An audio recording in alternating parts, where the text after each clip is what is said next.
안녕하세요, 문학소년단입니다. 안녕하세요, 민경입니다.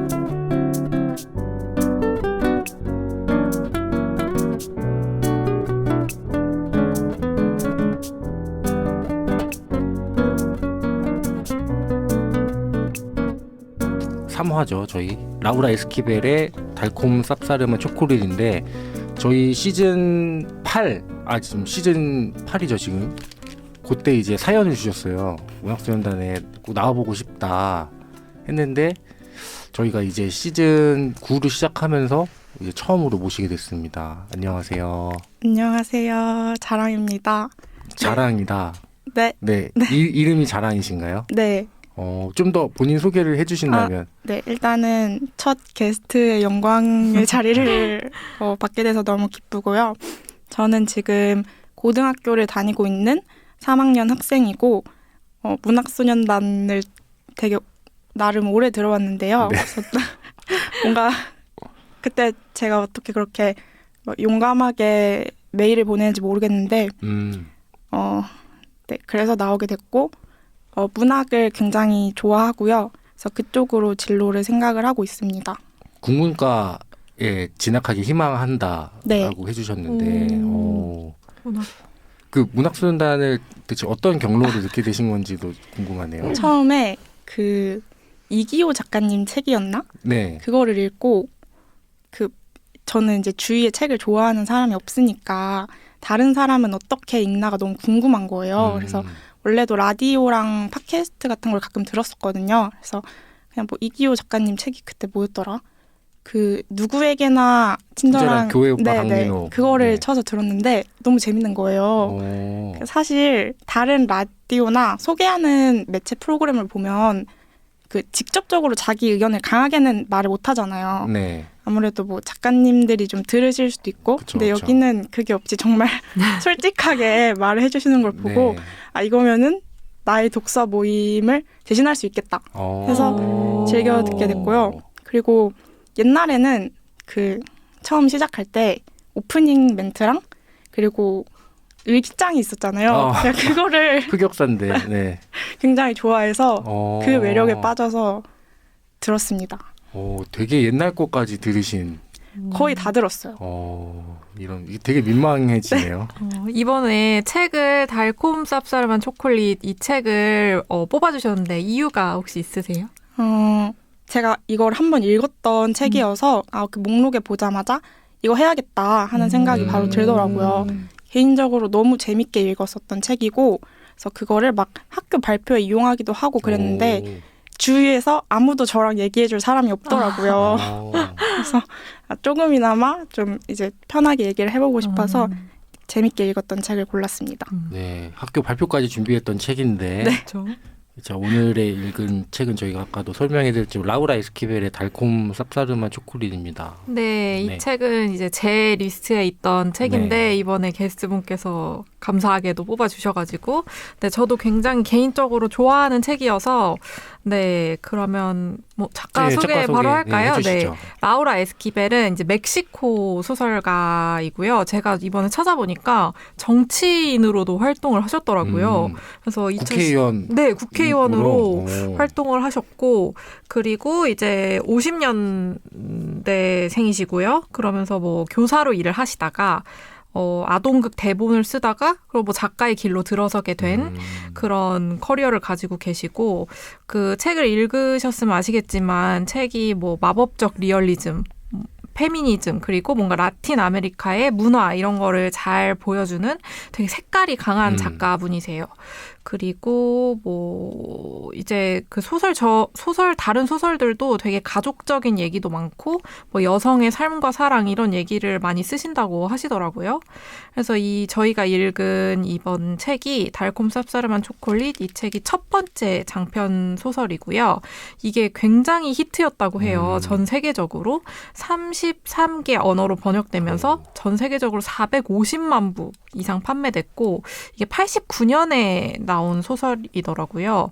그리고 이게 그 원제가 다르거든요. 원제가 이 스페인어로 꼬모 아구아 파라 초콜릿 그래서 이게 초콜릿을 만들기 위한 물처럼이란 뜻이라고 하더라고요. 그래서 이게 그 초콜릿이 끓어오르기 직전의 상태를 나타내는 말이라고 해요. 이게 그래서 한국판으로 번역될 때 바뀐 줄 알았는데 네. 그게 아니라 이 영화를 제작할 때 영화 제목이 달콤 쌉싸름한 초콜릿이었는데 그거를 이제 한국에 들여오면서 그냥 그걸 그대로 92년도에 제작이 돼가지고 이게 되게 영화도 흥행을 했다고 하더라고요.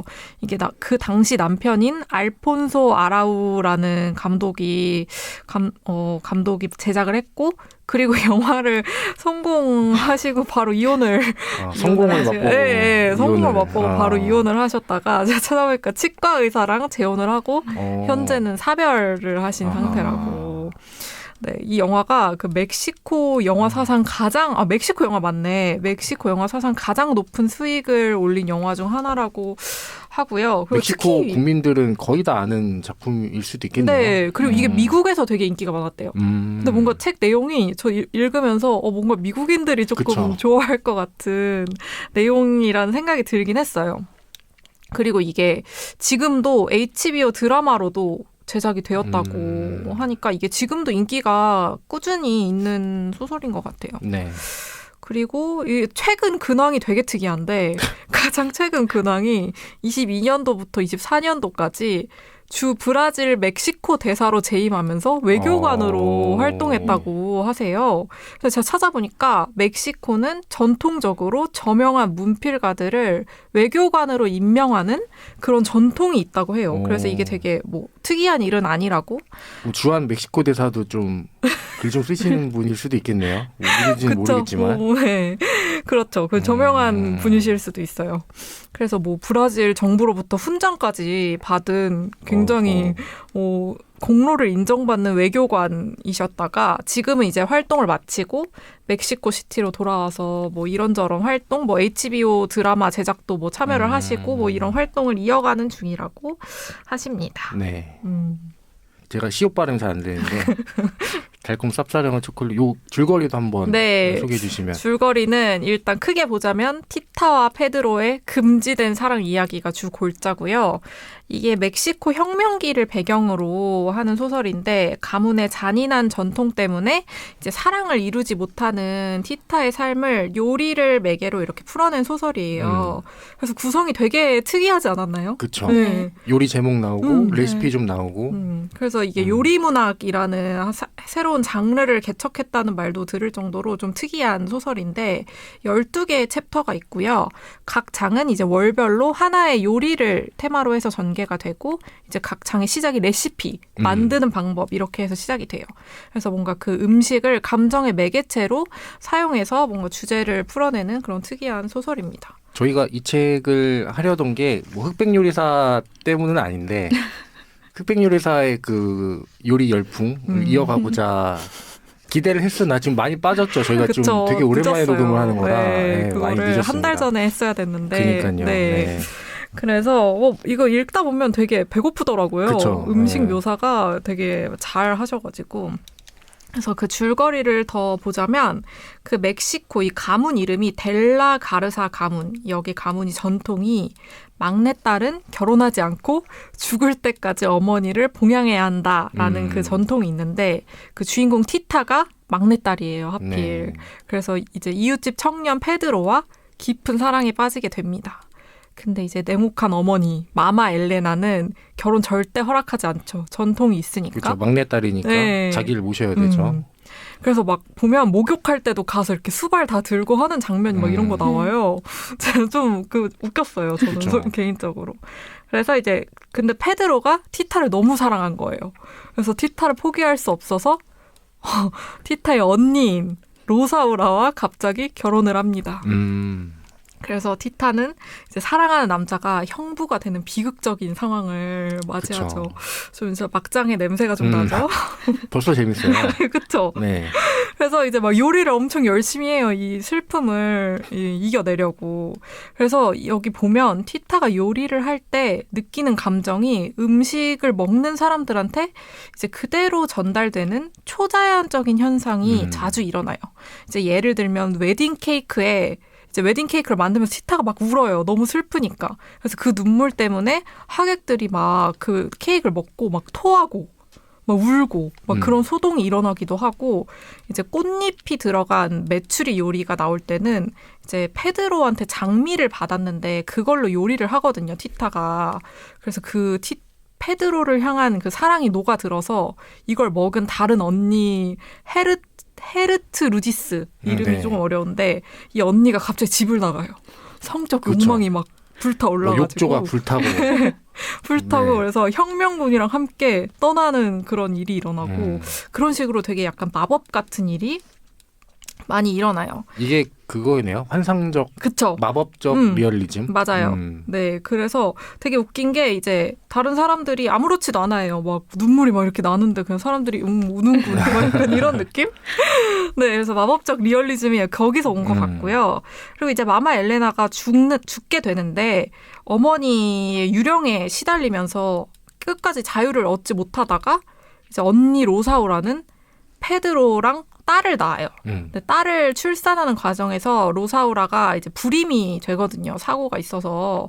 그래서 딸 에스페란사도 외동딸이 이제 확정이 되니까 로사우라는 이제 너도 그 가문의 전통을 이어받아야 된다. 나를 평생 이제 모셔야 된다. 이런 말을 해서 이런 문제로 티타와 로사우라가 엄청 싸우게 되죠. 그러다가 이제 로사우라는 뭐 나중에 뭐 티타와 페드로가 계속 서로를 사랑하고 있다는 사실을 알게 돼요. 그렇죠. 뭐 눈빛을 주고받고. 네, 그렇죠. 그러다가 로사오라가 갑자기 죽어요. 갑자기 방에서 갑자기 죽어요. 네, 뭐 갑자기 소화불량에 막, 시달리다가. 막 방구 소리가 막 나고 그렇죠. 냄새가 엄청 나고 그래서 방 문을 열었는데 죽어 있는 거예요. 그러다가 이제 티타는 마마 엘레나한테서 쫓겨났을 때가 있었거든요. 그때 자기를 돌봐준 의사가 있었어요. 의사 존이랑 약혼을 했거든요. 그래서 결혼을 할 뻔해요. 근데 결혼식 준비를 하다가 존이 잠깐 어디 갔을 때 페드로랑 이제 사랑을 나눈 거예요. 저도 이제 눈치 안 보고 엄마도 없고 뭐 누나도 없고 언니도 없겠다. 언니도 없고 그래서 이걸 존이 알게 돼요. 심지어. 근데 존은 진짜 찐 사랑이었던 거예요. 티타랑 계속 그대로 결혼식을 진행하려고 그렇게 했는데 이제 결혼식장에서도 둘의 사랑을 막을 수가 없었던 거죠. 그래서 결국 티타를 포기하고 모든 장애물이 사라진 다음에 티타와 페드로는 결국에 결혼식을 하게 됩니다. 그리고 결혼식을 마치고 사랑을 나누는데 두 사람 몸에서 막 불이 나요. 막 그렇죠. 불꽃이 막 이렇게 나오고. 진짜 불꽃이 그러니까 그 은유적으로 표현하는 게 아니라 진짜 이게 리얼리즘이에요. 마법적 리얼리즘이 진짜 불이 나서 집을 다 태우고 그리고 이 사람들도 다 죽은 거죠. 네, 다 죽어요.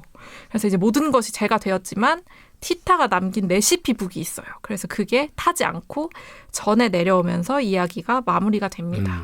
그래서 이제 마지막에 보면 글의 화자가 결말 부분에 드러나는데 이게 티타의 조카 손녀인 것이 결말 부분에서 밝혀져요. 네. 보면 이제 티타의 언니인 로사우라의 딸인 에스페란사가 낳은 딸이 이제 이 글을 쓴 거예요. 레시피를 이제 가지고. 그래서 이게 뭘 뜻하냐면 이제 티타가 그토록 거부했던 가문의 잔인한 전통이 마침내 끊겼다라는 거를 이제 보여주면서 소설이 마무리가 됩니다. 그렇죠. 네. 그러니까 로사우라의 딸인 에스페란사가 낳은 딸, 그러니까 이모 할머니가 되는 거죠. 티타가. 그러니까 이제 가문의 전통에 따르면 결혼을 하면 안 됐었는데 이제 결혼을 해서 이제 다 애를 낳고 그 다음에도 애를 낳고 한 거죠.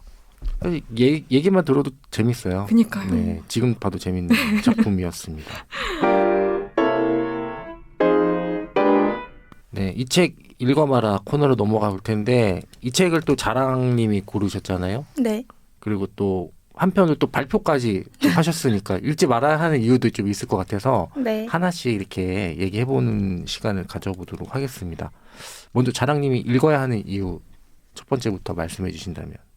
일단은 뭐 여러 가지 요소들을 다 제쳐놓고 재밌습니다. 정말 순도 100%의 재미입니다. 이게 내용상 이해하기 어려운 것도 없고 문체가 어려운 편도 아닙니다. 그래서 읽는 내내 뒷부분을 예상할 수가 없어요. 뭐 읽다 보면은 갑자기 그 언니가 죽을 줄도 몰랐고 뭐 여러 가지 사건을 예상을 할 수가 없었고요. 그래서 저는 그 막장이라고 해야 될지 열정적인 사랑이라고 해야 될지 그 중간에다가 환상까지 더해지니까 이게 재미가 없을 수가 없더라고요. 그렇군요. 그다음 읽지 말아야 하는 이유도 그냥 이어서 말씀해 주시면. 네, 읽지 말아야 되는 이유는 굉장히 피곤합니다. 저는 소설을 읽을 때 주인공한테 크게 몰입을 하는데요. 그래서 읽다 보면 정말 너무나도 피곤합니다. 티타에게 몰입을 네. 하신 건가요? 네. 계속 요리를 해가지고. 네. 되게- 노동. 네.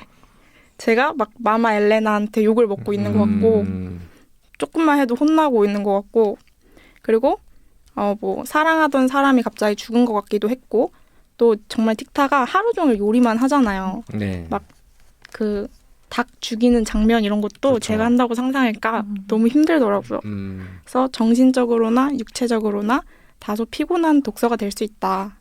그렇죠. 이제 또 고3인데 거의 네. 티타와 동일한 스케줄을 소화하지 않을까 라는 생각입니다.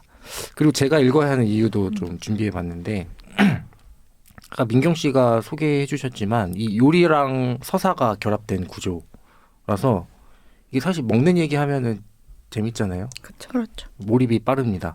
그리고 한 장면의 감정이 음식으로 구체화되고 그 음식이 또 다음 사건을 진행시키는 방식으로 전개되기 때문에 그런 장면 전환이 선명하고 그렇기 때문에 읽는 속도도 굉장히 빨랐습니다. 그래서 저도 이 책을 한 이틀 만에 다 읽은 것 같고요.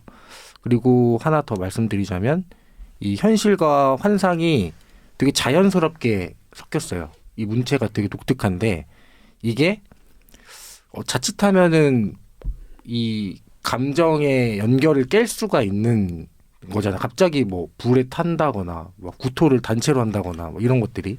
근데 그런 게 하나도 거슬리지 않고 정말 이 작가의 캐릭터다라는 게 느껴졌고 또 번역을 잘한 것 같아요. 제가 생각했을 때는. 그리고 이 멕시코 혁명기가 있는지도 몰랐고요. 저는 근데 이번에 알게 됐는데 이런 현실 배경 위에서 모든 사건들이 판타지가 아니라 역사를 설명하는 서사를 설득하는 장치로 기능했다는 점이 개성이 뚜렷한 작품이라서 꼭 읽어보셨으면 좋겠습니다. 저는 뭐 읽어야 하는 이유는 비슷하고요. 읽지 말아야 하는 이유를 굳이 덧붙여 보자면 가볍잖아요, 느낌이. 그러고 이게 너무 막 정신없어요, 소설이. 그래서 저는 개인적으로 되게 현실적이고 무거운 소설을 좋아하거든요. 그쵸. 저 같은 취향을 가진 분들이라면 별로 좋아하지 않을 수도 있을 것 같아요. 이게 왜 이래? 약간 이런 말이 나올 수도 있는 전개가 있어서 굉장히 뭔가 좀 가볍고 좀 SF적인 거를 좋아하시는 분들은 좋아할 법도 하지만 저처럼 뭔가 무겁고 현실적인 소설을 좋아하시는 분들은 불호일 수도 있겠다라는 생각이 들었어요. 이어서 그럼 어떻게 읽었는지도 쭉 말씀해 주시면. 저도 이게 두 번째 읽는 책이었거든요. 첫 번째는 언제쯤? 첫 번째는 2년 전에 이 책으로 제가 친구들이랑 독서 모임을 했었어요. 그래서 그때는 정말 재밌게 읽었는데 뭔가 처음 읽었을 때보다 그렇게 강렬한 느낌은 아니었어요. 그래도 전반적으로 재미있게 읽었고 이게 그 민음사 세계문학 전집 시리즈 중에서 정말 재밌고 읽기 쉬운 편에 속하는 책이다라고 생각이 들어서 왜냐하면 그 시리즈에 진짜 읽기 힘든 책들이 엄청 맞아요. 많잖아요. 막 두께도 뭐 이러고 그래서 좋았고 그리고 뭐 요리 문학이라는 구성이 굉장히 신선하고 특이했고 아까 얘기한 것처럼 그 미국인들이 엄청 좋아할 것 같다. 맞아요. 네, 이거 읽으면서 뭐 영화 막 줄리 앤 줄리아 이런 영화들이 조금 생각이 나더라고요. 이제 그 요리하면서 내용을 풀어내는. 그래서 뭔가 영화로 만들어도 좋을 것 같은 느낌이었는데 실제로 영화가 흥행을 했다고 해서 영화도 되게 궁금했어요. 그리고 이 소설이 어쨌든 그 전통을 깨부수는 여성을 그려낸 소설이잖아요. 네. 그래서 이게 뭔가 한국 사회의 가부장적인 문화를 와도 좀 맞닿는 지점이 있는 것 같아서 가볍게 읽을 수는 있지만 그 메시지는 결코 가볍지 않은 페미니즘 서적으로 추천할 만한 책인 것 같다라는 생각이 들었어요. 네. 그리고 제가 두 번째 읽을 때는 주변 인물한테 더 눈이 갔거든요. 그래서 이번에는 티타보다는 그 도망친 언니 헤르트루디스. 네, 헤르트루디스한테 더 눈길이 갔어요. 어떻게 보면 이 집안의 관습을 가장 먼저 그리고 파격적으로 그렇죠. 깨부순 인물이라는 생각이 들었거든요. 네. 그리고 이제 이 소설 읽다 보면 나오는데 혼의 자식이에요. 이 언니가 혼의 자식이라는 설정도 있고 그리고 욕망을 참지 못하고 사창가로 갔다가 갑자기 자신의 길을 찾아서 혁명군의 장군이 되어서 집으로 돌아오는. 그러니까요. 네.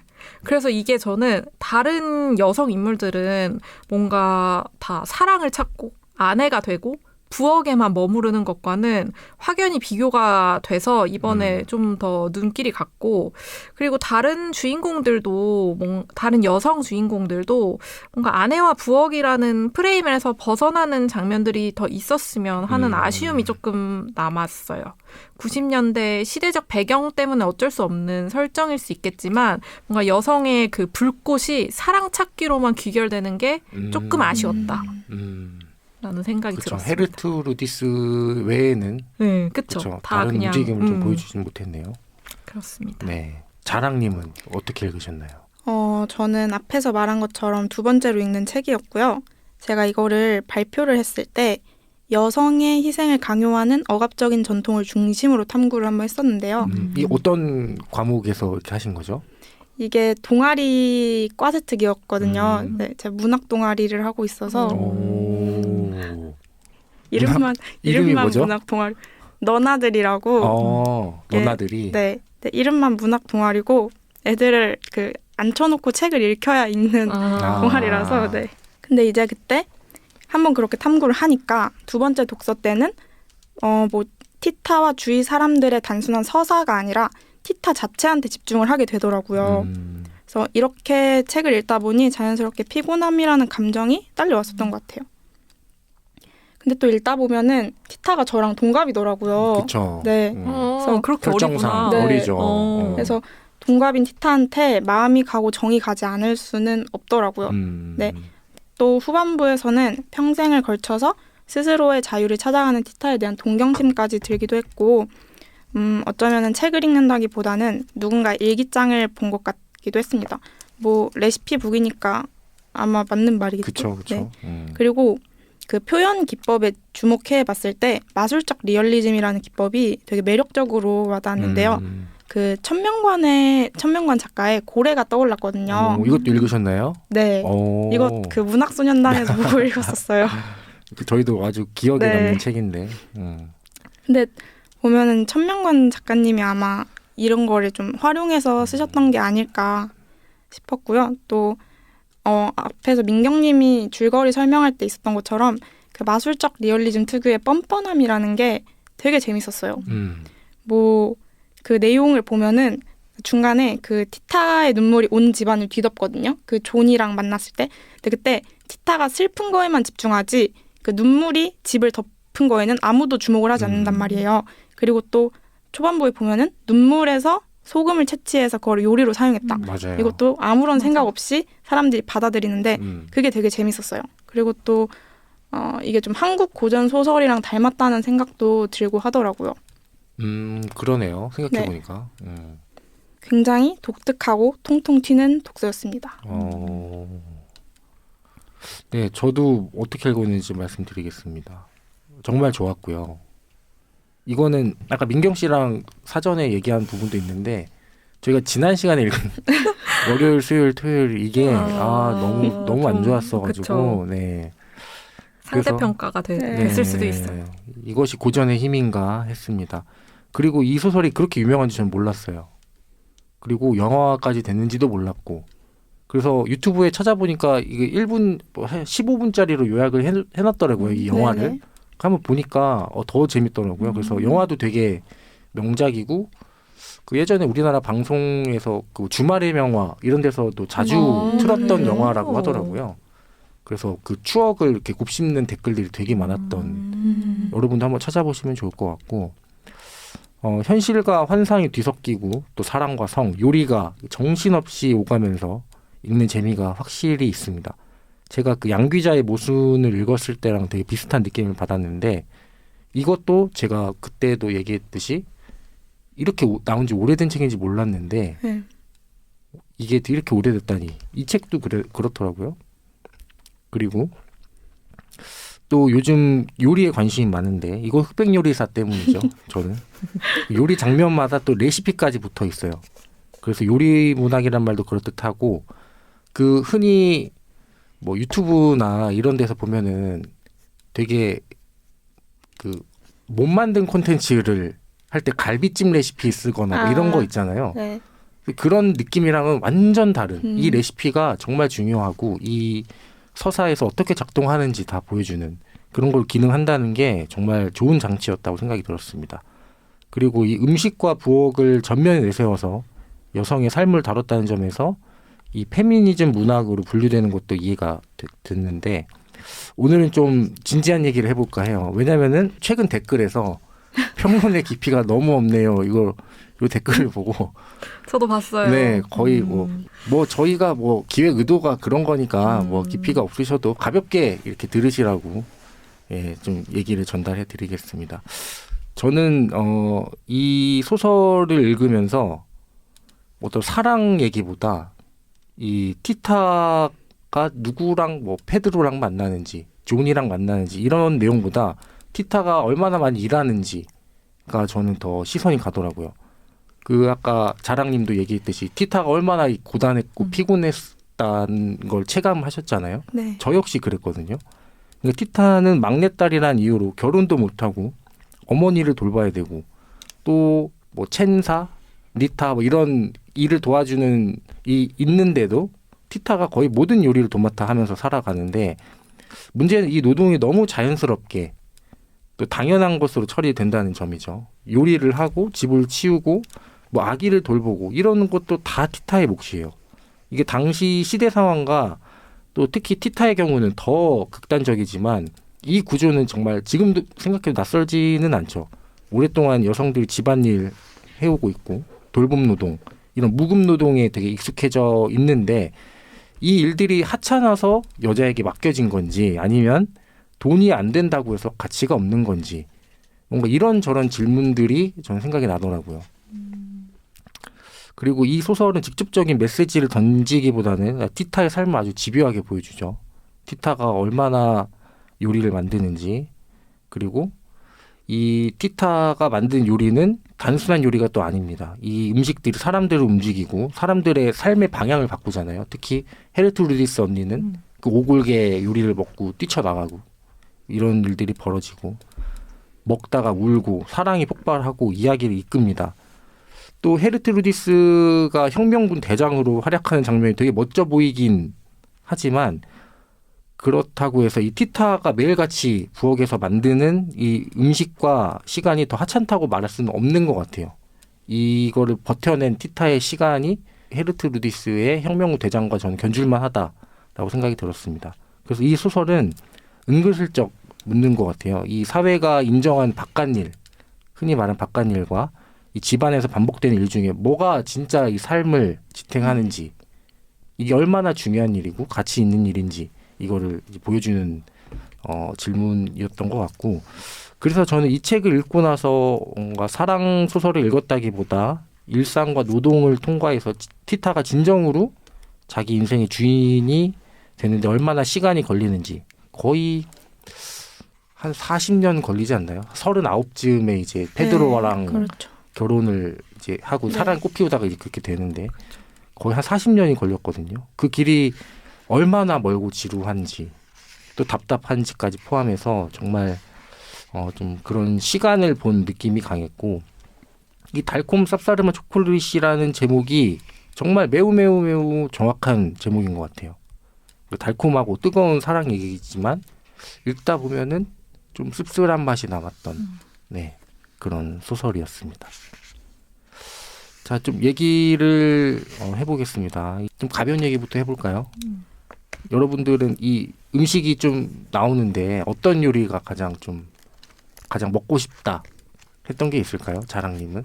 저는 계속 언급되는 요리가 하나가 기억에 남는데요. 칠레고추라고 그쵸. 그게 계속 얘기가 나오거든요. 네. 그 기억나는 게 결혼식 때인가? 티타가 너무 맛있어서 다 먹고 싶은데 하나를 남기지 않으면은 좀 안 좋게 본다 그랬나? 그래서 억지로 하나를 남긴다는 식으로 기억을 하고 있거든요. 그래서 얼마나 맛있으면 하나 남기는 것도 힘들까 싶어서 그게 제일 먹고 싶었고요. 그리고 진짜 많이 나오는 것 같아요. 칠레고추가. 칠레고추. 맞아요. 계속 그쵸. 나와요. 네, 계속 나오죠. 저는 그 장미 꽃잎을 곁들인 메추리 요리 이 부분에서 너무 맛있는 음식처럼 묘사를 한 거예요. 그쵸. 네. 그래서 제가 사진을 찾아봤거든요. 네. 되게 맛없게 생겼어요.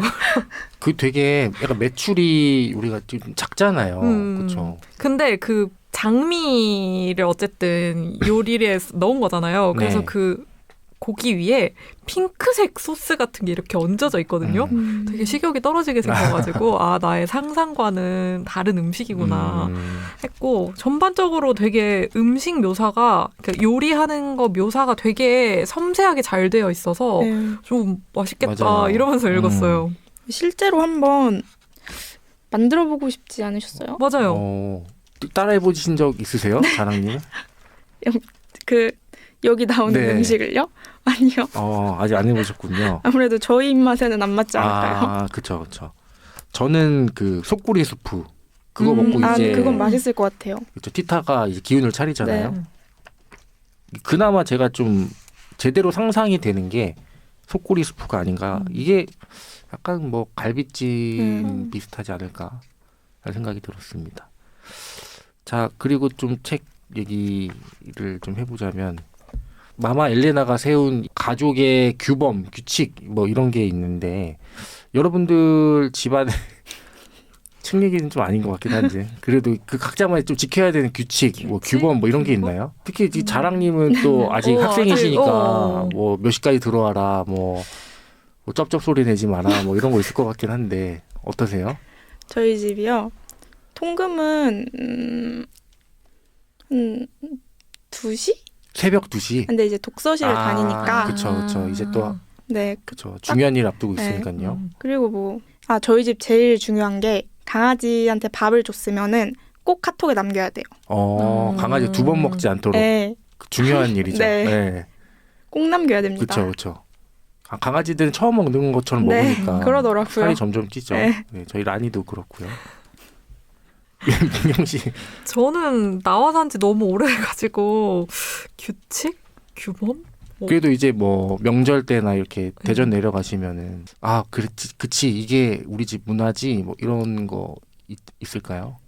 우리 집 문화? 저는 생각나는 게 없어요. 혹시 있으세요, 로맨스정님? 저도 그래서 저는 뭐 거의 내놓은 자식처럼 활동을 했는데 저도 너무 어렸을 때부터 이제 따로 살아가지고 저는 있어도 까먹은 것 같아요. 뭐 그런 것도 있죠. 뭐 설거지는 누구 돌아가면서 한다. 뭐 그런 거나 아니면 뭐 밥 먹을 때 물을 마시지 않는다. 뭐 이런 것도 있는 거고. 뭐 치약 끝부터 써라. 그렇죠. 뭐 그런 것도 있고요. 뭐 김치는 덜어서 먹어라. 뭐가 많네. 네. 은근히 있을 텐데 지금 막상 생각나진 않는데 뭐 그런 것들도 있고요. 네. 그리고 제목, 이 달콤 쌉싸름한 초콜릿이라는 제목은 어떤 의미에 이렇게 쓴 걸까요? 이게 어쨌든 감독이 이렇게 한 거겠죠? 네. 어쨌든 초콜릿 원래 원제가 그거죠. 초콜릿을 이제 끌어올르기 직전에 그 초콜릿을 만들기 위한 네. 물처럼 인데 어떠세요? 어떤 의미인 것 같으세요? 아까 로맨스정님이 말씀하셨던 거랑 많이 겹치는 것 같기도 한데 결국 티타의 인생 같거든요. 되게 달콤이라는 건 좀 막 환상적이고 그렇잖아요. 네. 근데 티타 인생에는 그런 요소들도 물론 있었지만 결국에는 쌉싸름한 기억들이 더 많지 않을까. 그래서 뭐 우리 인생도 똑같을 것 같고요. 그래서 아마 그런 거를 의도하지 않았을까 조심스레 추측을 해봅니다. 네. 저는 이거보다는 사실 원제가 나은 것 같거든요. 의미상으로는 달콤 쌉싸름한 초콜릿은 약간 그냥 팔기 위해서 이제 감독이 좀 있어 보이게 만들어낸 것 같고 이제 그 원 제목이 그 끓어오르는 상태를 가리키는 거잖아요. 그게 소설 전반적인 무드랑 그 티타의 그런 행동이랑 더 맞아 떨어지는 것 같아서 저는 개인적으로 원제를 보고 나니까 원제가 좀 더 그 이 책 제목에 맞는 제목이 아닌가 하는 생각이 들었어요. 이게 정확하게 얘기하면 초콜릿이 이렇게 보글보글 끓는 상태를 말하는 건가요? 아니면은? 그렇다고 해요. 여기 뒤에 해설을 보면 원 제목은 초콜릿이 부글부글 끓어오르는 상태를 가리키는 말로 더 이상 참을 수 없는 심리 상태나 상황을 의미한다. 저도 원제가 더 나은 것 같네요. 근데 이렇게 했으면은 안 보러 갔을 것 같아요. 그쵸. 좀 애매하죠. 그쵸. 네. 뭔가 이게 더 매력적인 제목은 맞는 것 같아요. 근데 이게 한국말로 좀 그렇게 해서 그렇지 아마 멕시코 뭐 꼬모 어쩌고로 했으면은 맞아요. 그 멕시코 국민들이 받아들이기 좀 다를 수도 그렇죠. 있을 것 같아요. 이게 딱 그 번역을 하기에 적당한 말이 없는 것 같긴 해요. 네. 마마 엘레나 아주 감오장적인 인물이죠. 무서워요. 네, 막 총으로 네. 반군에게서 지키고 아주 터프하신 분인데 여러분들의 그 성장기 학교로 돌아가서 지금도 항상 네. 성장하고 계신데 그렇죠. 이 성장기에 지금 이 엄마의 존재 어떤 존재일까요? 저희는 네. 그 다정하신 아버지와 엄격하신 어머니 밑에서 자랐고요. 좀 많이 순화하면 저희 엄마 되지 않을까, 마마 엘레나를. 오. 되게 엄격하셔서 저는 초등학교 가기 전까지 맞고 자랐던 것 같아요. 오. 아직도 기억이 나요. 어떻게 맞으셨어요? 제가 거짓말을 딱 한 번 했던 적이 있는데요. 네. 그때 이제 너무 무서워서 회초리를 숨겼어요. 네. 근데 그걸 엄마가 어떻게 찾아오셨더라고요. 그래서 그걸로 막 제가 맞으면서 온 집안을 뛰어다녔던 기억이 아직도 나요. 그때의 그런 훈육으로 다시는 거짓말 하지 않는 자랑님이 되셨나요? 되도록이면 정말 안 합니다. 아, 되도록이면. 그치, 안 하고 살 수는 없으니까요. 저도 엄마한테 많이 맞으면서 컸어요. 회초리로. 저희 어렸을 때는 지금은 막 그렇게 때리는 게 너무 이렇게 금기시 되지만 그쵸. 저희 어릴 때까지만 해도 집안에 회초리가 있는 게 좀 당연한 그런 분위기였어가지고 저도 손바닥도 많이 맞았고 그 뭐 때문에 맞았는지는 사실 기억이 안 나거든요. 근데 저도 엄마가 무서웠어요. 네, 이게 평소에는 안 무서우셨는데 화가 나면 이제 회초리를 드시고 저도 뭐 두 아들의 어머니다 보니까 엄마다 보니까 그냥 잡히는 걸로 맞았거든요. 저는 한 고2? 되게 오래 맞으셨네요. 네, 그때까지 맞았어요. 진짜요? 네, 뭐 학원을 안 갔다 이러면은 맞고 초등학생 때는 수도 없이 맞았고요. 근데 고2 정도면은 반항을 하지 않으셨어요? 근데 제가 또 그렇게 착한 착한 아들이어가지고 반항은 안 하고 근데 그때 고2 때 맞는 거는 사실 초등학교 때 수준이랑은 달랐죠. 뭐 이렇게 엄마가 너가 잘못했으니 어쨌든 이렇게 훈육을 하겠다는 의미가 강했고 초등학생 때는 정말 화나서 맞은 것 같긴 합니다.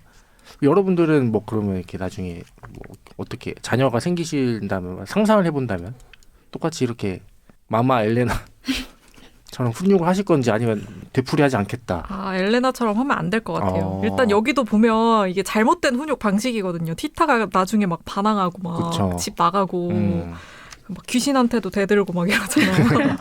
그런 거 보면 마마 엘레나의 방식은 잘못됐다. 일단 전통부터 잘못됐긴 했지만 마마 엘레나도 너무 강압적이고 그리고 너무 폭력적이에요. 막 그 비둘기 있는데 가두지 않아요? 그 새장 같은 데 가두고 막 못 나오게 하라 그러고. 그쵸. 좀 너무 폭력적이었어요. 근데 전 돌아가시기 전에 한 번쯤은 유한 모습이 나올 줄 알았거든요. 근데 꿋꿋하게 그대로 돌아가시더라고요. 맞아요. 그리고 귀신이 되어서까지 막 막말하고. 하지만 되게 여린 면이 있었던. 그렇죠. 편지. 그렇죠. 네, 사연이 있었죠. 자, 그리고 여러분들이 지금 티타라면 특히 자랑님은 뭐 동갑이긴 한데 존은 사실 잘 나가는 의사, 나만을 사랑해주고 뭐 물질적인 풍요를 가져다 줄 수 있고 심리적 안정감을 주는 인물이죠. 근데 티타에게. 애가 있잖아요. 그쵸. 애 딸렸어. 그래도 티타가 순위가 1번이에요. 1순위가 항상 티타. 물론 페드로도 티타가 1순위이긴 하지만 자기 친언니와 결혼한 형부죠. 이런 상황입니다. 페드로는 좀 더 열정적인 사랑이고 존은 좀 현실적인 사랑일 것 같은데 여러분들이 티타라면 누구를 선택하실 것 같으세요? 저는 일단 존이요. 존. 어떤 이유에서? 페드로는 옛날이었으면 당연히 페드로를 선택을 했을 것 같긴 한데 네. 옛날이면 어느 티타가 정도? 옛날일 때 아, 티타가 제가 옛날일 때 옛날이네. 말고요. 아, 너무 그 애 같아요. 제 아. 또래를 보고 있는 것 같아요. 좀 막- 스스로 뭔가 되게 애 같은 상황, 티타가 그렇게 느껴지기도 하나요? 티타가 아니라 페드로가 페드로가. 막 40살 돼서도 아니 40은 아니고 이제 어느 정도 티타가 존이랑 무언가를 하기로 마음을 먹은 상태에서도 계속 자기 좋아해달라고 막 찡찡대고 맞아요. 슬슬 이제 티타의 행복을 빌어줄 때도 되잖아요. 근데 이제 와서 생각해보면 페드로는 자기 생각밖에 안 한 것 같아요. 저였으면은 존을 선택했을 것 같습니다. 민경 씨는? 완전 공감합니다. 이제 일단 페드로를 선택한 게 말도 안 돼요. 내 동생이랑 애 낳고 지금 잘 사는 남자를 다시 사랑한다? 그리고 저는 읽을수록 존이 너무 불쌍한 거예요. 뒤에 맞아요. 가면 이제 존이 티타를 정말 사랑하는 게 느껴지거든요. 그러면서 이제 막 나 사실 페드로랑 그렇고 그런 일이 있었어 이렇게 고백을 해도 괜찮아. 그건 내가 봐줄 수 있어. 막 이런 모습이 너무 애잔한 거예요. 그래서 약간 존 도망쳐 이러면서 읽었거든요. 그래서 저는 티타라면 당연히 존을 선택했다. 페드로를 선택하는 건 진짜 이게 마법적인 소설이라서 그쵸. 그런 거지 이게 현실 세계에서는 말도 안 되는 일이라고 저는 생각이 들어요. 사실 저도 존이긴 한데 그 드라마 같은 데 보면은 뭐 잘 나가는 본부장님 이런 캐릭터들이 이제 여주인공을 갑자기 구원했는데 사실 진짜 좋아하는 사람은 저기 말단 사원 뭐 이런 경우 되게 많잖아요. 많죠, 결국에 많죠. 이제 주인공들은 어떤 현실보다는 이제 사랑을 택하는 쪽으로 그런 드라마가 되게 많은데 또 여기서는 이제 티타가 페드로를 선택을 했잖아요. 결국에는 그쵸. 그런 거를 봤을 때는 저는 페드로가 잘생겼나? 근데 영화를 제가 봐서 그런지 네. 페드로가 좀 더 잘생기긴 했어요. 네. 근데 캐스팅은 당연히 그렇게 그쵸, 했을 것 그쵸. 같아요. 네. 잘생긴 남성으로. 그쵸. 그리고 아마 존이랑 살았어도 되게 공허함이 남지 않았을까요? 그쵸. 그 그것도 맞을 것 진짜 같아요. 내가 진짜 사랑하는 사람은 페드로라는 걸 스스로도 아니까 그 항상 그리워하면서 살았을 것 같아요. 근데 이게 저는 아직 이렇게까지는 느껴본 적이 없거든요. 근데 어쨌든 19살의 사랑을 했는데 그게 정말 한결같이 39살까지 지속을 하는 경우도 있겠죠? 그쵸. 이렇게 있죠. 열정적이게? 그쵸. 사실 이거는 페드로가 잘못했다고 생각이 듭니다. 이게 페드로가 티타를 너무 사랑해서 옆에 있으려고 결혼을 한 했잖아요. 거잖아요. 동생이랑. 근데 차라리 그런 선택을 안 하고 멀리 어디 다른 여자랑 결혼했거나 이랬으면 조금 봐줄 수도 있을 것 같은데. 그쵸. 너무 갑자기 동생이랑 친동생이랑 설정이 좀 막장이다. 극한의 상황이기 때문에 저희가 또 재미를 느끼는 그쵸. 게 아닌가라는 그런 생각이 것 듭니다. 네. 그리고 신변잡기적인 얘기를 해볼까요? 네. 자랑님의 소울푸드. 제 소울푸드요. 요즘 빠진 게 있는데요. 네. 샤브샤브 국물에다가 끓여 먹는 칼국수가 오. 너무 맛있더라고요. 샤브샤브 네. 국물에 끓여 먹는 칼국수. 정말 그냥 맛있습니다. 칼국수랑 어떤 점이 다르죠? 일단은 그 야채 우린물이니까 네. 야채 육수 겸 이제 또 고기가 있으니까 고기 육수 겸 그리고 칼국수 면을 엄청 퍼질 때까지 끓여요. 그러면은 이게 막 안 씹어도 이렇게 후루룩 삼킬 수 있거든요. 네. 그게 정말 맛있어요. 약간 죽처럼 네네. 죽 전 단계까지. 네.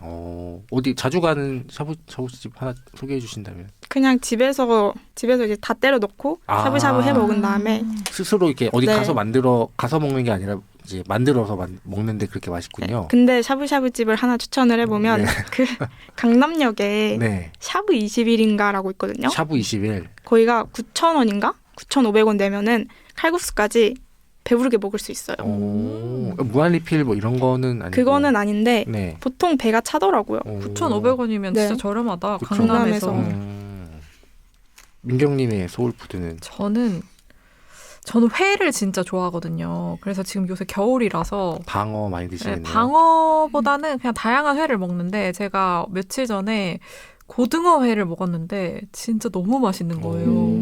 그 보통 제주도에서 많이 먹는. 그쵸. 그래서 거기가 제주도 직송 하는 집이더라고요. 그래서 종로 5가에 이름부터 제주 바다라는 횟집이 있는데 저도 처음 가본 데였는데 지금이 밀치회랑 고등어회 철이라고 했나? 그렇더라고요. 그래서 그렇게 먹었는데 맛있어요. 그래서 저는 겨울을 제가 굉장히 안 좋아하는데 좋아하는 이유가 그나마 좋은 이유가 회를 먹을 수 있어서. 네, 여름에는 사실 좀 너무 더워서 잘 안 먹잖아요. 상할까봐. 그쵸.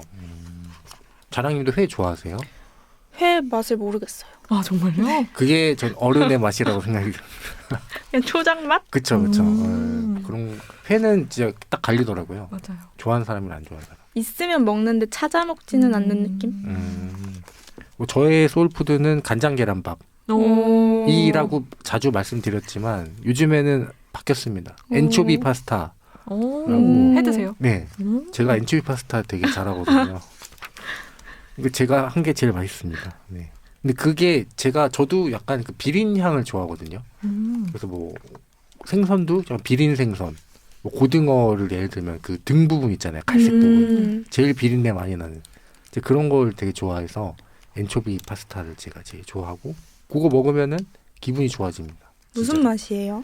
무슨 맛일까요? 이거를 꾸리꾸리한 파스타라고 해야 될까요? 약간 비린내 나는 파스타? 설명하기가 어렵다. 네, 이거는 비린내까지는 아닌데. 나중에 제가 한번 해드릴게요. 네, 기회가 될지 모르겠지만, 네, 제가 한번 해드리겠습니다. 그리고 민경 씨가 요거 뭔가 저는 이 달콤 쌉싸름한 초콜릿에 찾아보니까 캐치프레이즈가 누구나 가슴속에 성냥갑이 있다라는 캐치프레이즈로 뭐 홍보를 많이 하더라고요. 그래서 이 책을 읽으면서 뭔가 나도 그런 게 있나? 약간 나의 그 마음의 불씨를 열정을 지펴주는 게 있나? 생각해봤는데 요즘 좀 없는 것 같아가지고 이거 질문으로 가져와 봤거든요. 열정. 혹시 자랑님은 뭔가 문학 그 책 이런 게 또 그런 꿈. 게 그 정도까지는 아니고요. 이제 고3이면 현실을 직시해야 그 때문에 마음에 불을 지피는 거, 대입 합격 생각, 막 열정이 타오르죠. 그렇죠. 그게 제일 그렇죠. 제일 중요한 시기죠. 지금은 그게 약간 유일한 목표니까. 그거 아니면은 맨날 공부하다가 가끔씩 친구들 만나는 거. 그게 그렇게 재밌을 수가 없더라고요. 착잡합니다. 이게 그러니까 어떤 마음인지 아니까 그 시기를 지났을 때를 생각해 보면은 진짜 막 너무 막 힘들고 끝이 안 보이는 것 같고. 근데 이렇게 책을 좋아하시니 잘하시겠네요, 공부도. 그 정도. 막 그렇게 문학을 너무 사랑하는 건 아니고요. 네. 어떤 이렇게 꿈 같은 게 있을까요? 제 꿈이요? 뭘 하고 싶다. 저는 그 라디오 작가를 꿈을 꾸고 있긴 한데 솔직히 길게 갈 수 있는 직업은 아닌 것 같아서. 네. 아니 그게 아니라 라디오 작가는 프리랜서로 분리가 되잖아요. 그렇죠. 보통 그렇게 활동을 하시죠. 뭐 취미 삼아 나중에 글을 좀 쓰면서 작은 카페를 하고 싶어요. 최종 목표는 카페 사장. 카페 사장. 북카페 사장. 네. 딱 그겁니다. 근데 뭐 저도 어떤 작가분한테 들은 얘기인데 왜 굳이 정규직 하려고 그래? 난 능력 있어서 프리랜서 하고 뭐 이 일 저 일 내가 하고 싶은 거 하고 내가 쉴 때 쉬는데라고 얘기했던 게 저한테는 크게 인상 깊었거든요. 그래서 그런 훌륭한 작가가 되실 수도 있습니다. 내가 일을 골라서 하고 이런 누군가에게 그 고용의 불안정성보다는 자랑님이 시간을 선택할 수 있는 자랑님이 스스로 그런 작가가 되셨으면 좋겠어요. 이거는 번외로 여쭤보고 싶었던 건데요. 제가 전에 들었던 에피소드에서 로맨스정님이 한동안 세상을 아름답게 보는 방법을 공부하셨다고 했나? 그랬었거든요. 제가요? 네. 아름답게 보는 방법? 뵈면 꼭 어떻게 네. 시선을 바라보셨는지 너무 여쭤보고 싶었어요. 아름답게 보는 방법? 네. 지금 생각해보면 저는 그런 말 했던 기억이 안 나긴 하지만 그 생각은 있어요. 그럴 수도 있겠다. 그러니까 저는 누군가가 어떤 행동을 했을 때 그럴 수도 있겠다. 뭐 늦으면 뭐 늦을 수도 있겠다. 뭐 항상 이렇게 좀 뭔가 하나하나의 의미 부여를 안 하려고 하는 것 같아요. 나에게 어떤 뭐 해가 다가왔다거나 나에게 힘든 일이 다가왔을 때 뭐 저 사람은 그럴 수도 있겠네. 뭐 이런 생각이 있지 않을까요? 그럴 수도 있겠다. 엄마가 날 이렇게 뭐라 하면 엄마는 그럴 수도 있겠다. 뭐. 네, 그럼, 한 수 네. 배워갑니다. 네, 그런 거. 제가 그런 말을 했군요. 네. 진짜 이게 뱉은 말이 구독자가 이렇게 그러니까요. 위험해요. 네, 다 기억합니다. 이 지금 한 8년의 세월 동안 제가 뱉은 말이 너무 많아서 이렇게 아시는 분이 오면은 미천이 드러나는데 네, 그렇습니다. 민경 씨는 뭐 아까 성냥갑이 없으시다. 저는 제가 겨울을 너무 싫어해서 그런지 그 여름이 저의 불씨예요. 진짜 제가 여행도 더운 곳으로 가는 걸 좋아하고 바다 가거나 막 그런 제가 추운 걸 진짜 싫어해서 지금도 이제 이 겨울이 가기만을 기다리고 있고 최근에는 그 제가 좋아하는 가수가 테일러 스위프트인데 앨범이 나온 지 좀 됐거든요. 근데 지금 그 뮤직비디오가 나왔어요. 뮤직비디오가 새로 공개가 됐는데 이게 스포티파이랑 애플뮤직 프리미엄을 쓰는 애들만 볼 수가 있는 진짜요? 거예요. 너무하다. 저는 그런 게 어딨어요? 전 유튜브 프리미엄을 쓰거든요. 유튜브 프리미엄은 뭐 오늘 미국 시간으로 오늘 나오는 것 같은데 너무 답답한 거예요. 선공개가 그쪽으로 네, 그래서 이제 그게 이제 주말 동안 저의 불씨였어요. 그래서 그거를 이제 무료 체험을 하려고 하는데 그것도 뭐 앱으로 안 되고 막 이래가지고 포기했어요. 그래서 테일러 스위프트를 좋아하시는군요. 네, 그래서 기다리는 중입니다 지금. 뮤직비디오 보려고. 자본주의의 폐예요 이게. 좋아하는 가수 있으세요? 좋아하는 가수요? 그 인디 밴드를 좋아하는데 아실라나? 그 까치산이라고 있거든요. 까치산. 네. 진짜요? 처음 들어봐요. 저 오늘 지하철 타면서 지나왔는데 진짜. 나중에 한번 들어보시기를 까치산. 추천드립니다. 까치산. 네. 보통 이렇게 인디 음악 좋아하시고 이런 분들이 작가를 꿈꾸시고 이렇게 식견이 되게 넓더라고요. 막 네. 유명해지면 속상하고 막 이럴 수 있어요. 이제 까치산. 이제는 티켓팅이 너무 힘들어요. 그래요? 진짜요? 옛날에는 무료 공연 이런 거 가고 그랬었거든요. 근데 너무 한 곡만 굉장히 들어야 된다면 어떤 곡을 들으면 좋을까요? 까치산에. 그 맘오브 맘즈라고 있거든요. 맘오브 맘즈. 맘즈. 엄마 중에 엄마? 네. 오늘 주제랑 딱 맞네요. 그렇네요. 마모브 맘즈. 그래서 그 가사가 정말 예뻐요. 까치산. 네, 대박. 이따 들어봐야겠다. 들어보겠습니다. 네. 그리고 제 성향도 궁금하실지 모르겠지만 저 라니 얘기를 엄청 많이 하는 것 같은데 저 강아지 이름이 라니거든요. 최근 유튜브 채널도 팠어요. 진짜요? 내가 라니라고 또 제가 홍보를 또 합니다. 여기서 지금 구독자 한 124명 정도 됐고요. 라니 쇼츠를 위주로 올리고 있고 롱폼도 한 3개 정도 올렸고요. 네, 많은 구독 부탁드립니다. 종이 어떻게 돼요? 포메라니안이고요. 7살이고 그렇게 예쁜 강아지가 없습니다. 네. 실제로 네, 보셨죠? 저 한번 네. 봤어요. 네. 요즘에 그 AI 뭐 이런 거 안 하면 조회수가 잘 안 나오더라고요. 그래서 뭐 어떤 거 하셨어요? 라니가 뭐 두쫑쿠 춤추고 그럼 동방신기 춤추고, 올리셨어요? 동방신기 춤추고 뭐 그 오버드라이브 있죠, 투어스, 그 앙탈 챌린지도 대박. 하고. 별걸 다 하는구나. 네, AI로. 라니가 열심히 하고 있습니다. 네. 오늘 방송에서 이것만 기억해 주셨으면 좋겠네요. 다른 분들이. 책갈피로 네, 책갈피로 넘어갈까요? 네. 저는 제가 지금 좀 전에 했던 질문이랑 약간 맞닿은 문장을 책갈피로 가져왔는데 이게 아마 존이 티타한테 한 말일 거예요. 우리 모두 몸 안에 성냥갑을 하나씩 가지고 태어나지만 혼자서는 그 성냥에 불을 당길 수 없다고 하셨죠. 방금 한 실험에서처럼 산소와 촛불의 도움이 필요하다는 거예요. 사람들은 각자 살아가기 위해 자신의 불꽃을 일으켜줄 수 있는 것이 무엇인지 찾아야만 합니다. 그 불꽃이 일면서 생기는 연소작용이 영혼을 살찌우지요. 다시 말해 불꽃은 영혼의 양식인 것입니다. 자신의 불씨를 지펴줄 뭔가를 제때 찾아내지 못하면 성냥갑이 축축해져서 한개 위에 불도 지필 수 없게 됩니다. 이 부분이 되게 좋았고 또 이 뒤에 티타가 자기는 성냥갑이 이미 다 젖었다고 되게 슬퍼하거든요. 네. 근데 존이 그거는 말리면 된다. 약간 이렇게 맞아요. 얘기를 하는데 그 부분이 좀 저는 마음에 와닿았던 것 같아요. 존의 명대사죠. 그쵸, 진짜로. 명대사. 네. 그다음 자랑님이 책갈피를 꽂은 문장은요? 네, 저는 2개를 꼽아봤는데요. 먼저 존 브라운은 밤에 실험실로 들어와 벽에 적힌 글씨를 보고 환한 미소를 머금었다. 내가 원하지 않기 때문이에요. 라는 글자가 또렷하게 반짝였다. 티타는 이 문장으로 자유를 향한 첫 발을 내디딘 것이다. 뭐 전체를 통괄하는 네, 문장이라고 그러네요. 생각을 해서 뽑아봤습니다. 그리고 장례식 내내 티타는 진심으로 어머니를 위한 눈물을 흘렸다. 일생 동안 그녀를 억압하고 거세시켰던 여인을 위해서가 아니라 좌절된 사랑을 겪어야 했던 여인을 위해서였다. 이 문장을 읽고 마마 엘레나도 결국은 티타와 같은 시절이 있었구나 하는 생각이 맞아요. 들었어요. 이게 사실 엘레나의 반전이라면 네, 반전인 거죠. 네. 네. 그 연애 편지가 그렇죠. 그 어머니의 어떤 가장 숨기고 싶어했던 부분이기도 했고요. 근데 이런 게 좀 자기의 약한 모습을 감추려고 좀 그랬던 걸 수도 있겠다는 생각입니다. 그 저도 2개 골랐는데 하나는 되게 재밌어서 골랐고요.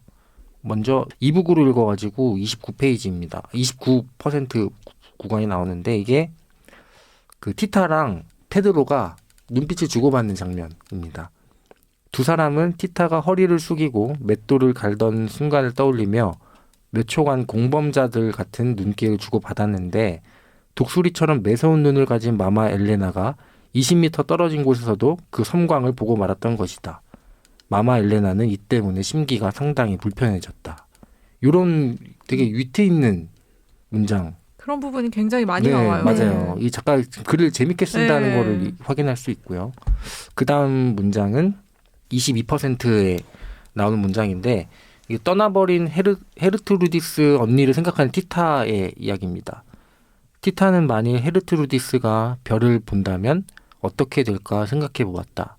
틀림없이 그녀의 몸에 붙은 사랑의 불이 그 열기가 전혀 수그러들지 않는 채로 무한대의 우주를 지나서 그녀의 시선이 머물렀던 샛별에 다다랐을 것이다. 커다란 별들은 세계 곳곳에서 연인들이 밤마다 보내는 강렬한 시선을 한 번도 받지 않았기 때문에 저렇게 수백만 년을 지탱할 수 있었으리라. 만일 한 번이라도 받았더라면 그 시선에서 뿜어져 나온 강렬한 열기 때문에 벌써 수천 조각으로 산산조각 났을 것이다. 별들은 사랑하는 연인의 시선을 받으면 그 즉시 돌려보냈다. 거울로 장난치듯 지구를 향해 빛을 반사했다. 그래서 밤마다 별들이 그렇게 반짝였던 것이다. 네, 참 낭만적인 문장이죠. 아름다운 문장이에요. 네, 이런 낭만적인 문장들도 많고 어떤 삶의 통찰을 주는 문장도 많았고 재미있는 문장도 많았고 참 좋았던 책이었습니다. 맞아요. 자, 오늘 한 줄평과 별점을 한번 들어보도록 할 텐데 먼저 자랑님부터 좀 말씀해 주시죠. 저는 별점을 수정을 하겠습니다. 네. 저는 5점 만점에 4.5로 수정을 하겠습니다. 떨어졌어요. 원래는 5점이었는데. 아까 민정님 말을 들으니까 너무 공감이 되더라고요. 결국 가정 내에서만 얘기가 머물렀구나. 집 밖으로 나가지 네. 못한. 헤르투르디스 같은 이야기가 진짜 조금만 더 있었으면 좋았을 것 같고요. 아무튼 그래서 제 한 줄 평은 멕시코판 리틀 포레스트 다소 매움입니다. 네. 그다음 민경님은요? 저는 3점 주겠습니다. 3점. 재밌긴 했지만 저도 아까 아쉬웠던 점을 많이 얘기를 했었는데 저의 한 줄 평은 결국 부엌을 벗어나지 못했다는 아쉬움. 3점 주겠습니다. 네. 그다음 로맨스 정입니다. 겉은 딱딱한 집, 속은 콩가루 집안. 겉딱 속콩 이야기. 별점은 5점 만점에 4.5점입니다. 근데 두 분의 그런 부엌을 벗어나지 못한 점에서 이제 감점 요인이었는데 한편으로 생각해 보면 부엌을 다 벗어나 버렸으면은 이 굴레를 벗어나는 마지막에 쾌감이 좀 덜하지 않았을까. 이 전통이 끊어진 좀 그 생각도 좀 들긴 하네요. 자, 오늘 이렇게 녹음해봤는데 어떠셨어요? 이 너나들이와 비교했을 때. 너무 즐거웠습니다. 아, 즐거우셨나요? 네. 아, 다행입니다. 여기까지 사실 녹음하러 오는 길이 네. 쉽지는 않았을 것 같거든요. 왜냐하면 중간에 저였으면 돌아갈까? 오늘 뭐 배탈 나서 못 간다고 할까?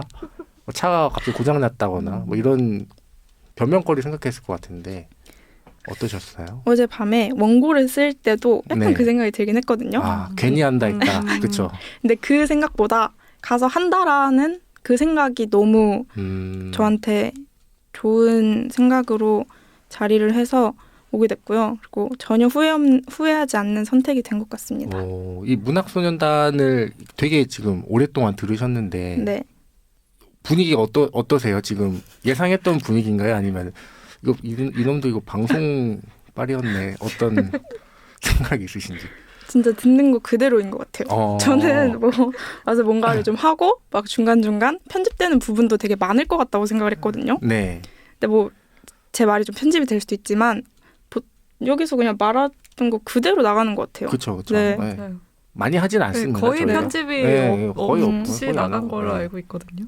지금도 사실 약간 꿈 같은 것 같아요. 너무 신기해요. 저희 그 머릿속으로 생김새가 또 알아보셨나요, 저희를? 챈들러님은 네. 되게 챈들러처럼 생기신 것 같고 전 로맨스 정님이 너무 의외였어요. 진짜요? 그래요? 생각보다 더 대진.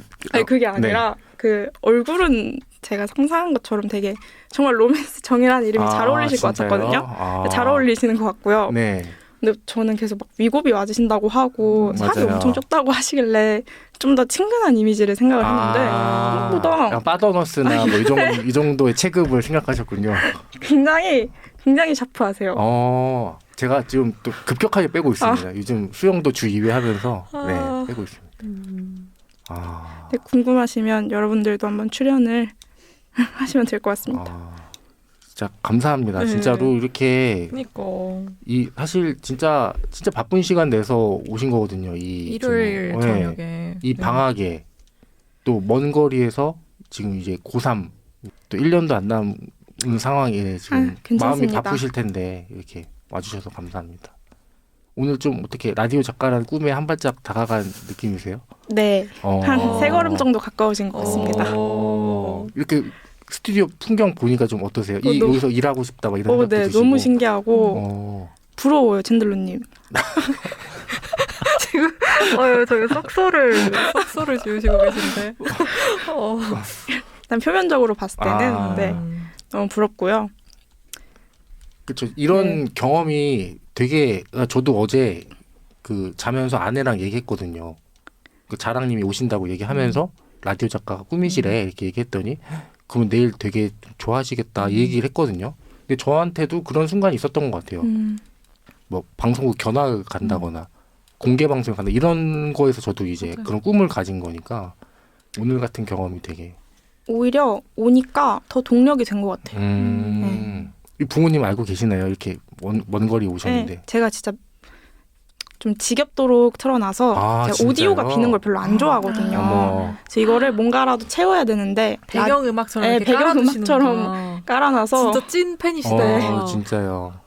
그래서 그냥 근데 너를 왜? 이 반응. 엄마 나 나가 하니까 근데 너가 왜 나가? 이런 반응. 가족들이 이거 같이 들으면 되게 재밌어 하시겠다. 지금 비밀로 할까 고민 중이에요. 같이 들어야지. 네. 그래도 꼭 뭐 이렇게 한마디 하신다면 어머니에게 음성 편지라도 가족들에게. 네. 남은 1년 최선을 다해보도록 하겠고요. 딱히 할 말이 없네요. 네. 네. 아무튼 되게 잘 하실 것 같아요. 맞아요. 네, 좋은 결과. 또 챈더더 씨랑 또 여기서 다른 모습으로 또 볼 수도 있는 거니까요. 시간이 좀 지나서. 네. 10년 안에 와보도록 하겠습니다. 네. 그 약속 꼭 지켜주시면 좋겠습니다. 자, 다음 주에는 저희 어떤 책을 읽을까요? 지금 제가 생각하는 거는 괴테를 모든 것을 말했다. 그거를 하는 게 어떨까 하는 생각이거든요. 그게 작가가 스즈키 유이라는 일본 작가거든요. 네. 요새 제일 핫한 책이에요. 어. 지금 교보문고 가면 다 이게 베스트셀러. 1위. 네, 왜냐면 이동진 씨가 2025년 올해의 소설로 꼽은 책 중에 하나거든요. 아하. 근데 저는 그걸 이미 지금 2번인가 읽었어요. 근데 정말 어려운 책이거든요. 근데 두껍진 않아요. 그래서 제가 2번째 읽었을 때 더 와닿는 책이었어요. 개인적으로는. 아, 2번을 읽어야지 좀. 네, 처음에 읽으면 약간 뭐지? 싶은데 2번째 읽었을 때는 이게 이런 뜻이구나라고 뭔가 곱씹게 되는. 네, 그래서 쉽진 않지만 왜 이동진 씨가 추천했는지 읽을 만한 가치가 있는 책이다. 읽을 만한 가치가 있는 책이다. 네. 자랑님도 한번 나중에 읽어보시면. 네. 사두긴 했습니다. 네, 이게 요새 진짜 인기가 많아요. 그렇군요. 이게 진짜 유명한 책이었네요. 네, 그럼 저희는 그 괴테는 모든 것을 말했다. 모든 것을 말했다. 스즈키 유이. 네, 그 책으로 돌아오도록 하겠습니다. 저희 마지막 인사를 나눌 텐데 자랑님 저희 뭐 게스트 나온 방송 들어보셨으면 예측하셨겠지만 준비해 오셨나요? 아니요. 그럼 저희 하던 대로 같이 인사할까요? 네. 그러면 자랑님도 또 봤으면 좋겠네요. 네, 저도요. 잘 마무리되시고 수능 끝나고 네, 또 그때 한번 이제 기회가 건강하게 되면 와보겠습니다. 네, 저희가 보통 한 1년 정도는 하니까요. 지금 이제 3화인데 거의 뭐 한 달 넘어가지고 앞으로 이제 한 27번 더 해야 되니까 수능 끝나시고도 저희가 진행하고 있을 것 같긴 해서. 제가 꼭 하고 싶은 말이 있었는데요. 네. 그 문학 뭐라 그러죠? 장로단이 될 때까지 소년에서 노년단. 이제 작년단부터 네, 문학 노년단. 네. 그때까지 해주셨으면 정말 감사할 것 같습니다. 감동적인 진짜 멘트도. 그러네요. 저 힘닿는 데까지 한번 네.